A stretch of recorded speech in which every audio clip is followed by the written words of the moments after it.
চাই সাংবাদিক M A Aziz, আপনি তো সিনিয়র সাংবাদিক, আপনার হাত দিয়ে আমরা বড় হয়েছি। তো সেই জায়গায় যদি বলতে চাই, উনি বলছিলেন যে এই ন্যারেটিভ তৈরি করা, আমি জানি না তার এই ন্যারেটিভ তৈরি করা হচ্ছে কি না, শিবিরেরই ভালো জবাব দিই। এই ন্যারেটিভ যদি তৈরি করা হয়ে থাকে, টার্গেট কি হতে পারে? মানে ধন্যবাদ আপনাকে, ধন্যবাদ আপনার নাসির সাহেবকে। বিষয়টা 5ই আগস্টের পরিবর্তনের পরে জামাতের যত শিবিরের নেতাকর্মী আছে সবাই কিন্তু বিভিন্নভাবে আপনার বিএনপি বা ছাত্রদল বা এদের অঙ্গ সংগঠন সম্পর্কে নানা ধরনের কুৎসা বলি, ন্যারেটিভ বলি, এটা তৈরি করার চেষ্টা করেছে। সেই কারণেই বোধহয় এইভাবে আলোচনাটা এসছে। কারণ যে সাম্য যে ছাত্র দলের সদস্য এ নিয়ে কোনো বিতর্ক নাই, কিন্তু আমার কাছে স্পষ্ট কয়েকটা জিনিস খুবই খটকা লেগেছে। ভিসি কেন এরকম রিয়াক্ট করলো?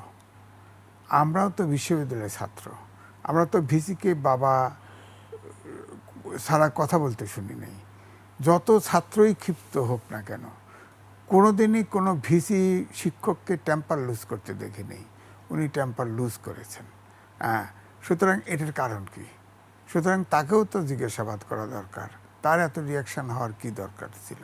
2 হচ্ছে যে এই যে ধরেন দুইজন যে সাম্যর সাথে ছিল এবং তাদের সম্পর্কে আজ পর্যন্ত কিন্তু কোনো ভাষণ শোনা যায় নাই। তারা তো আসলে বলতে গেলে তারাই তো প্রকৃত দর্শক, ঘটনার সময় তারা ছিল। তারা তো তাদের কোনো মন্তব্য কিন্তু পুলিশের কাছ থেকেও শোনা যায় নাই এবং অন্যরাও জানা যায়নি। 1 2 হলো যে ধরেন ঢাকা ইউনিভার্সিটির ছাত্ররা এবং এই পার্কে যায় কাছাকাছি সব সময়, তো এটা কেন ঢাকা ইউনিভার্সিটির প্রশাসনের কাছ থেকে যে এই জায়গায় সিসি ক্যামেরা থাকা উচিত এই চিন্তাটা কাজ করে নাই কেন? আর ঢাকা ইউনিভার্সিটির ছাত্র ছাত্রী সবাই ওই আপনার পার্কে যায়, সেখানে বহিরাগতরা ওটা গাজার আসর বসে গেছে, ওখানে বাইরের বহিরাগতরা ওখানে থাকে কেন? এইসব ব্যাপারে পুরোপুরি আমার মনে হয় বিশ্ববিদ্যালয় প্রশাসন একদমই উদাসীন ছিল বরাবরই।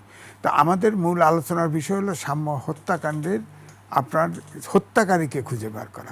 তো হত্যাকারীকে খুঁজে বার করার আমি কোনো বিশ্বাসযোগ্য কোনো পদ্ধতি কিন্তু আমি খুঁজে পাচ্ছি না। এখনও যারা হচ্ছে একে অপরের কাছে, ধরেন ছাত্রদল বা বিএনপির, আমি তো দেখলাম রুহুল কবির বিষয় স্পষ্ট করে বলল রাজনৈতিক, হ্যাঁ রাজনৈতিক বিষয়। তো রাজনৈতিক বিষয় যদি হয় তারও তো প্রমাণ লাগবে। এই প্রমাণটা পুরোটা জিনিসটা ধোঁয়াশাটা হচ্ছে প্রশাসন কিন্তু এখনও এই ধরেন আমি বলবো ছাত্র এই কোঠা বিরোধী আন্দোলন থেকে যে ঢাকা ইউনিভার্সিটির অস্থিরতা, এই অস্থির সময়ে কিভাবে ক্যাম্পাসটা চালাতে হবে সেটাও কিন্তু বুঝে উঠতে পারে নাই। তবে এখানে পুলিশের ভূমিকাই বেশি। আশেপাশে নিশ্চয়ই সিসি ক্যামেরা কিছু থাকবে, টিএসসিতে থাকবে, যেখানে থাকবে তো। সুতরাং এটা কি চাপা দেওয়া হচ্ছে নাকি আসলে এটা দুষ্কৃতিকারীকে খুঁজে বের করা হবে? আপনার একটা মোটরসাইকেলে ছিল 4-5টা মোটরসাইকেল আসলো কেন? জীবন অবাক না করলে কে করবে? 28% মিল্ক ফ্যাটের অবাক করার সাথে ফ্রেশ মিল্ক পাউডার। জীবন অবাক করুক প্রতিদিন। কেন আসলো? সেখানে তো 4-5টা মোটরসাইকেল একসাথে ওই সময় গেল কেন? এটা তো জানতে হবে। তাহলে ওই মোটরসাইকেলের কেউ ধরা পড়লো না কেন এখনো? তাদেরকে জিজ্ঞেস করা, তোমরা 10টা মোটরসাইকেল একসাথে গেলে কেন? প্রত্যেকটা মোটরসাইকেলে 2 জনে বসা।